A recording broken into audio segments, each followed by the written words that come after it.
BYU fans, join me, Tim Hughes, and Amanda Dixon for stories that affect our jobs, taxes, and families. Utah's Morning News, each morning between 5 and 9 on KSL News Radio. Season finale of Cougar Nation here tonight. Mitch Harper, Matt Baiamonte with you. We've been holding it down every Monday throughout the football and men's basketball season, 6 to 7, taking your phone calls. This is our first year that we've done this, and we look forward to many more. Subscribe to the podcast on KSLSports.com and wherever you get your podcast. If you can't get enough of us, you can listen on the weekends, of course. Cougar Sports Saturday, noon to 3. We hold it down on the weekends here on your legacy home of the Cougars. The question of the day today on Cougar Nation, what gives you hope BYU basketball will return to the NCAA Tournament next season? 801-575-8255. Matt, what say you? What gives you hope that the Cougars will be dancing once again next season at this time in March? This might be premature, Mitch, because there's a long way to go in this college basketball offseason, which it's so weird to me that this is happening while the NCAA tournament's going on. We got this carousel. We got transfer portal. We're only at the Sweet 16. But nevertheless, continuity gives me hope. There is a common theme amongst a lot of these teams left in the tournament, Mitch. Coach has been there a while. Some of their star players have been there a while.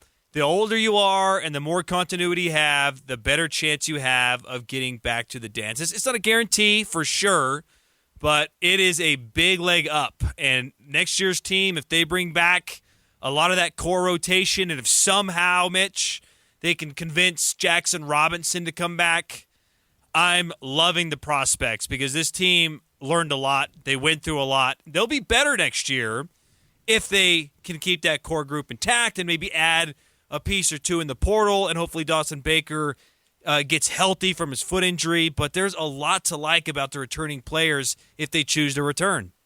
I like that, and I think the roster does potentially shake out to be better next season. Yes, as we noted earlier, Marcus Adams, the heralded forward who top 50 recruit, he's entered the transfer portal. He's going to be going on his fourth school in one calendar year. Yes, he had his father passed away. You wonder if he's a top 50 kid that he wants to get a guarantee of a starting role, more playing time.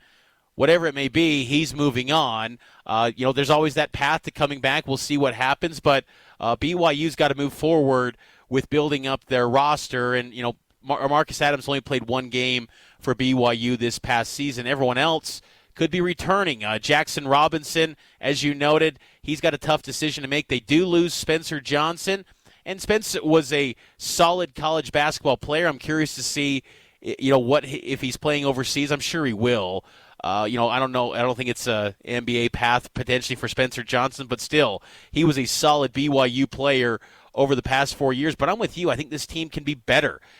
One thing, too, that they got to take care of is Mark Pope. I feel like even though this season ended with a dud against Duquesne, Mark Pope was brilliant this year, I think, for BYU. There were times where, the substitution patterns were puzzling and why you taking out this hot hand of Trevenell or Jackson Robinson. But still, I think the work that Pope's done, he deserves a contract extension in the 2030s. Lock him up. There's still that Louisville job out there, and it seems like that job has gone quiet. You wonder if they get to a point where they're saying, you know what, option C, option D, do we kick the tires right on Mark Pope? Because they wanted Scott Drew, they wanted Dusty May, from Florida Atlantic, and he goes to Michigan. Does Mark Pope maybe become more of an option? But the coaching carousel jobs are dwindling. Danny Sprinkle from Utah State, he goes to Washington.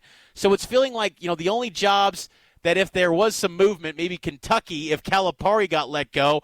But Kentucky, if they fire Calipari and pay him $33 million, I don't expect they're going to go to Mark Pope. Even though he's an alum, and Mark Pope would probably love that job, I got to imagine they would want some, maybe even Danny Hurley from UConn. They would want to make the ultimate splash to replace Calipari. So I feel pretty good about Mark Pope returning. And I think Mark Pope wants to be back at BYU. I think being in the Big 12 Conference helps that cause to keep him. And he's got the personnel. And I think what's going to help their efforts to get back to the dance, Matt, is the guard line.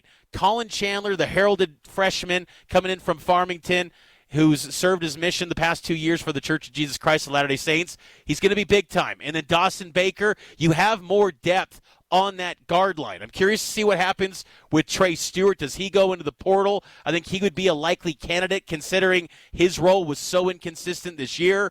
But I love what the options potentially are on that guard line next season, which was a big issue this season for BYU. And it solves one of the biggest deficiencies of this year's team. You just didn't have enough ball handling, and you did not have enough playmaking. Chandler and Dawson Baker, they can get their own. That brief glimpse we had of Baker this year where he had that little spell of, 6 or 8 points, and he hit a variety of shots. They could have really used that in some of these crunch times where offense is hard to come by. That won't be an issue next year, assuming Baker gets back to 100%. And I think Baker, you always get worried about foot injuries because that could just go on and on and on. It could It could really alter his career. He's expected to have 2 more years of eligibility remaining in his college basketball career. I put up a full article on a way too early look at BYU's roster on KSLSports.com, which already a little bit out of date now because of Marcus Adams. I'll go in and edit that.